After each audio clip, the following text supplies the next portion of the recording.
The officer raised a hand, asking her to step back, but she wouldn't. The tension grew so thick that even the neighbors shifted uncomfortably. My heart pounded as I realized this was about to come to a breaking point. The officer looked at me once more, his hand resting near his radio, and in that moment I knew whatever happened next would change everything. The climax was right there, about to explode. Just when I thought things couldn't get more tense, another car rolled up and stopped behind the officer's cruiser. To my surprise, it wasn't another police unit. It was a black SUV I recognized immediately. Out stepped one of the HOA board members, someone who rarely appeared at meetings but always seemed to have influence over the president's decisions. The sight of him walking up the sidewalk made the neighbors whisper louder, and I felt the pressure in my chest tighten. Why was he here now, at this exact moment? The president's face lit up when she saw him, like reinforcements had arrived. She wasted no time pulling him into the conversation, pointing back at my gate and speaking fast, as if to strengthen her side of the story. The officer looked irritated, caught between too many voices at once. I stood my ground, but my mind was racing. What were they hiding? Why was it so important for them to get onto my land? The board member spoke with a calm authority that contrasted her fiery tone. He mentioned something about unfinished business with the property line and documents that would clear things up. But I had never received any notice, no letter, no meeting agenda that mentioned my lot. It felt like they were trying to corner me, twisting words into something official that wasn't. The neighbors leaned closer, some clearly siding with me, others unsure. The officer now had two HOA officials on one side and me standing alone on the other. The balance of power felt shaky, like it could tip at any second. And then, almost like a spark, the board member said something that stunned everyone. "If he doesn't let us in, we'll show what he's hiding." My blood ran cold. What did he mean by that? The officer's expression hardened the moment those words left the board member's mouth. He stepped forward, raising his hand firmly and telling everyone to stop talking at once. The sudden authority in his voice cut through the noise of the street, even silencing the whispers of the neighbors. He turned to the president and the board member, asking them directly what they believed I was hiding. Their hesitation was obvious. They looked at each other, scrambling for words, and in that pause, the tension finally broke open. I seized the moment and pulled out my property deed, which I had kept in a folder for exactly this kind of situation. Holding it up, I explained in clear detail that my boundaries had been surveyed, filed, and recorded with the county. There was nothing hidden, no violations, no mysterious issue. The officer took the papers, studied them, and then slowly turned back to the HOA leaders. His voice was steady but sharp. They had no legal grounds to demand entry. The president's face turned pale, her earlier confidence draining as the neighbors watched closely. The board member tried to recover, muttering about miscommunication and oversight, but the damage was already done. The officer made it clear, this was private property and the HOA had no authority here. For a moment, relief washed over me. But then came the twist. As the officer handed back my documents, one of the neighbors, an older man I barely knew, stepped forward. He admitted, right there in front of everyone, that weeks earlier he had overheard the HOA discussing a plan to push me out. They wanted my land because of a rumored development deal that could raise property values. Suddenly, everything made sense. The inspection, the aggression, the lies, it wasn't about rules at all. It was about control, and I had just uncovered it. The moment the neighbor spoke, the whole street seemed to shift. Murmurs rippled through the crowd as people pieced together what had really been happening. The HOA wasn't protecting the neighborhood. They were chasing their own gain. The president tried to deny it, shaking her head and insisting it was all a misunderstanding, but the look on people's faces told a different story. Her authority, once so solid, was crumbling in front of everyone. The officer, sensing how deep this ran, gave me back my documents and firmly told the president and board member to leave my property. His tone carried no room for argument. They exchanged quick, frustrated glances, but with so many witnesses around, they had no choice but to back down. As they walked away, their confidence had vanished, replaced with the weight of being exposed. Neighbors who had been silent before now spoke up, some even apologizing for not seeing what I had been dealing with all along. A few admitted they too had felt pressured by the HOA but never wanted to speak against them. It was as if one confrontation had opened the door for everyone to finally voice what they had been holding back. I closed the gate and let out a long breath, the kind that comes when a storm finally passes.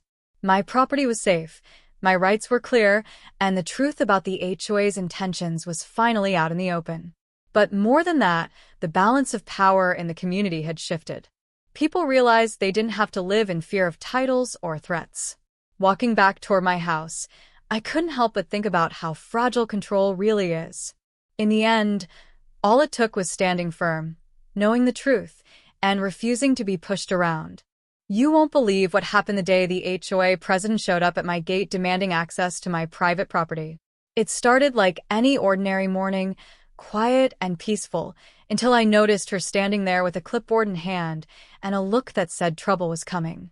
She claimed she needed to inspect part of my land because it was supposedly affecting the neighborhood. The problem?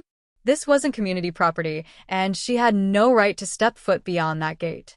Still, she acted like she owned the place, as if my boundaries didn't exist. I calmly explained that this was private property and she wasn't welcome inside. But instead of backing down, she grew louder, insisting she had authority as the HOA president. The way she leaned in, waving her papers and pointing toward my yard, it was clear she wasn't used to hearing the word no. I stood firm, reminding her that the HOA rules stopped at my property line, and what was mine was not theirs to control. That's when her patience snapped. Her voice rose, her face turned red, and suddenly it wasn't just about a simple inspection anymore. She accused me of being uncooperative, of disrespecting her position, and even hinted that I could face serious consequences if I didn't let her through. The tension in the air was heavy, and I could feel the situation spiraling fast. Then came the moment that turned everything upside down. Instead of walking away or trying to resolve things peacefully, she pulled out her phone, dialed a number, and said she was calling the cops. My heart raced as I stood there wondering what she'd tell them and what would happen next. That's where the real drama began. As I stood at the gate watching her talk on the phone, I couldn't help but think back to the history I'd had with the HOA. From the day I bought this property, it seemed like they were determined to test me. They didn't like that I valued my privacy, that I didn't attend every single meeting, and that I refused to bow to their endless demands. Over time, small disagreements had piled up, things like the type of fence I put up, where I parked my truck, even the color of my shed. None of it broke any actual rules, but they didn't like that I wasn't easy to control. And now here she was, the president herself, trying to push past the final line, my property line. I knew enough about HOA authority to realize they didn't have the right to step inside, but the way she carried herself made it feel like she thought she was above the law. It wasn't just about this inspection. This was about power and about her proving she could intimidate me into giving up. While she barked into her phone, I noticed a few neighbors peeking out their windows, curious about the commotion. Some looked concerned, others just entertained. That made me uneasy. If the police really showed up, would they believe her version of the story over mine? She had the title of HOA president and a stack of documents, while I was just the homeowner refusing access. I tried to steady myself, but the uncertainty was eating away at me. What would the cops think when they arrived and saw us standing there, arguing over private property rights and HOA authority? Would they side with her, or would they recognize what was really going on? I didn't have long to wonder. Within minutes, I heard the sound of a car pulling up. The car slowed to stop right outside my gate, and for a split second, the world around me felt like it went quiet. The HOA president straightened her shoulders, suddenly calmer, almost smug, like she already knew what was about to happen. She waved toward the car as if she had just summoned backup to prove her power.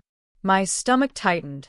I had dealt with HOA letters and angry board meetings before, but this was different. This was public, with an audience gathering from porches and driveways. The officer stepped out, looking between us with that practiced expression of neutrality. Before I could say a word, the president jumped in, painting herself as the victim. She spoke quickly, tossing around words like uncooperative homeowner and violation of community safety. She pointed toward my yard as though there was something dangerous hidden just beyond the gate.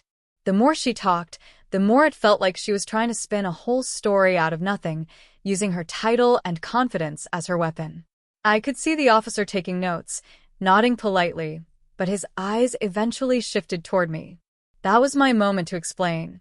Yet even then, I felt the weight of the situation pressing down. Neighbors leaned on fences, whispering, and I knew every word spoken here would ripple through the community. At the same time, another thought crept in. Why was she pushing so hard to get onto my property? If this was really about a minor inspection, why call the cops instead of waiting for proper notice? Something about her determination didn't add up.